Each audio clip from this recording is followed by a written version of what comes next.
Before I introduce our keynote speaker for the evening, this will be my last time in front of the audience. So I wanted to thank you all. Aww. Aww. I wanted to thank you all, especially Director Beth, for having me MC today. This was a good day of growth for myself, if I do say so. I can speak on behalf of all Rotaractors at the Institute when I saw that we truly appreciate all the opportunities that you give us youngsters, us young professionals trying to excel and exceed and grow. And we could not do that without you all paving the way for us. Good evening, family of Rotary. Yeah. I have to begin by saying thank you for the tremendous way you have made me feel welcome. Since I landed here on Tuesday, the smiles, the handshakes, the hugs, the little gifts, the big surprises have been absolutely outstanding, and you definitely have made me feel like I belong, so thank you for that.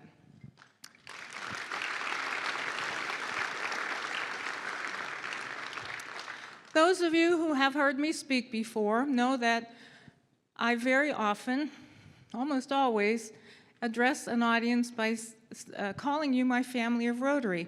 And I wanted to share with you why I do that. My apologies to some of my colleagues who know this already, but you see, I am not married. I'm single again. And I don't have any children. I don't have any grandchildren. My parents are gone, my grandparents are gone. I don't have any sisters. I have one brother. So my natural family is very small. But after 33 years of being with my Rotary family, you have become my family, and so I thank you for accepting me. Thank you. Thank you. Thank you.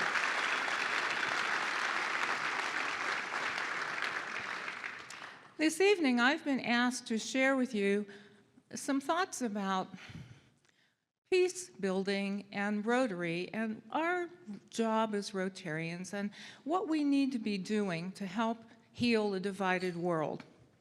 And I thought I would start by first answering a question that I get frequently, like, why peace building? We know why you're interested in membership. It's Rotary's #1 internal issue for us, our challenge, but why peace building? Of all the things that are out there, why peace building? Some of the answer is very personal, which I do not mind sharing with you this evening. As I was growing up, I was bullied in high school, and that wasn't a very peaceful or fun situation. I've been a victim of domestic violence. That is not a very fun or peaceful situation. My father served in World War II. My cousin served in Vietnam and earned a Medal of Honor. But when I was in Vietnam on a Rotary project to help build an elementary school, I had a chance to go into the Cu Chi tunnels. Terrible experience, and we sent young men into those tunnels. Many of you know that past Rotary International President Chuck Keller was one of my mentors, and he also served in World War II and had a special feeling about peace building. But probably the story or the situation that really laser focused me on our ability as Rotarians to be peace builders happened when I was in Nigeria. I was there for a National Immunization Day and also to do some project connections. And I was staying with a Rotarian who was an engineer. So he had a large home and in a compound, And so he had guard dogs. He had guards with guns. And so one morning, we go out into the yard and get into the vehicle, and the driver starts driving down the highway in Lagos. And there are no speed limits, so we're going really fast. And all at once, the car came to a halt, screeching halt. And I looked in front of the car, and there was a young boy with a machine gun pointed at the driver. And I looked out my window, and there was a machine gun pointed at me. I have never had a weapon pointed at me before that or since that, and I was scared to death, shaking. And so I turned to my host. I wanted to ask what was happening, and he simply put his finger to his mouth and indicated that I should be quiet. So I sat there shaking, and I watched the driver get a huge wad of Nigerian cash.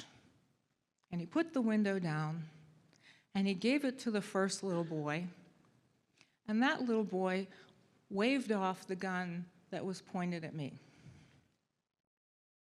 And so we continued down the road, and when I found my tongue again, because I'd swallowed it, I said to my host, "What was that? What in the world was that?"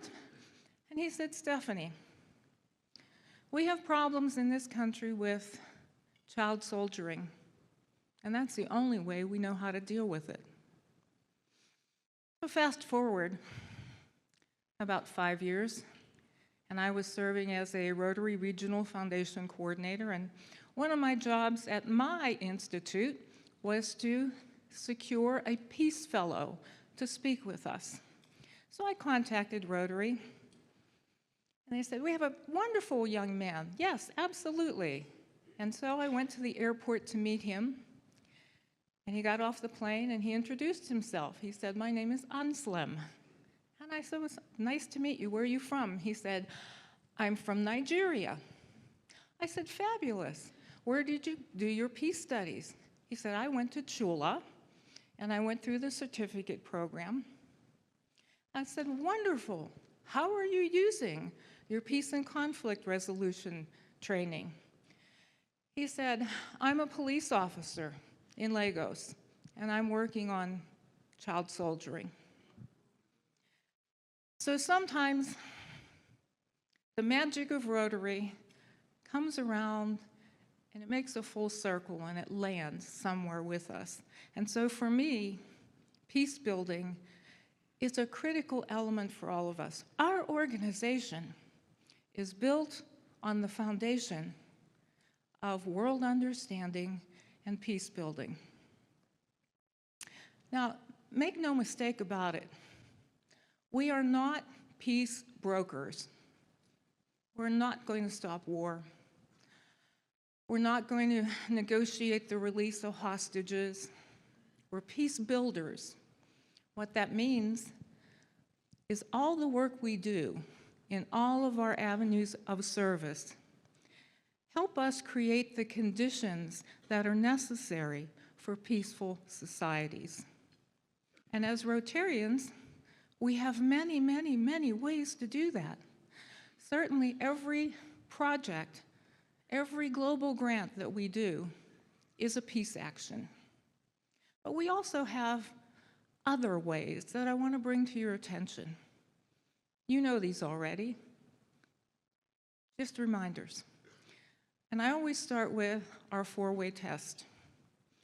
It is a brilliant set of 4 sentences that when we really do put our thoughts and our words and our actions through that filter, we do create a more peaceful environment.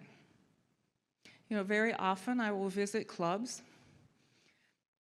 and I'll ask them, "Do you recite the 4-way test or do you live it?" Because there's a big difference. And so as Rotarians, I think it's important for us to think of ways that we continue to share and use the four-way test. I had the privilege recently of being at a RILA program.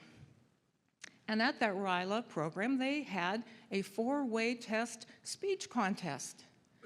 It was fabulous. So I got to sit and listen to the first and second place winners. And I listened to this 17-year-old talk about how she incorporates the four-way test in her daily life in high school. I was blown away. It was just brilliant. So there are ways that we can share that. You know, originally, that was developed for business. We're all business people. I hope we're still using it where we are. So the four-way test is powerful way for us as a peace action to build that world understanding and peace. And of course, we have programs in Rotary that are meant to help us build peace. Our youth exchange program, a brilliant, brilliant program. We're creating peace one student at a time. When they go out, when they come in, they're representing their community, their culture, their family, their language, their country. It's a beautiful, beautiful way for Rotary to share the message of world understanding and peace. I've heard many of you talk this weekend about something that I share frequently, and that's our Peace Pole project, the Rotary Peace Pole project, which they're monuments. They're monuments that are erected in a public place in the community, either a local park or a school campus, somewhere where you get permission to have that erected. What I love about it is that it says, "May peace prevail on earth," in the languages that represent your communities. There are generally eight panels on a peace pole. Newer ones have the QR code so that anybody who's walking around that pole who might not know about Rotary can go up and find out more and be connected with your Rotary clubs or your district.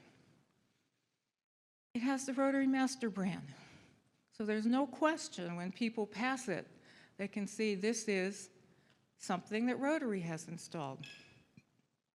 And again, a peace pole is not going to stop a war, but what it's going to do is make people stop and look at it and maybe have conversations with the people that they're walking with about what does that mean?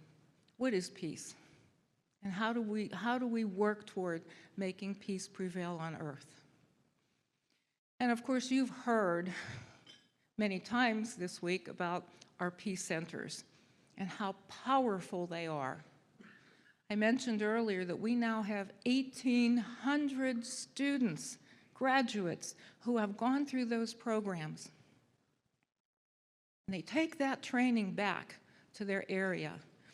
I had the opportunity to listen to a graduation at Duke UNC.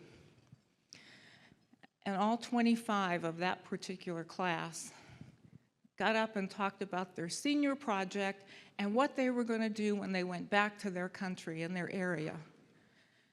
After listening to them, I thought, good grief, what was I doing when I was 25 years old? Oh my God.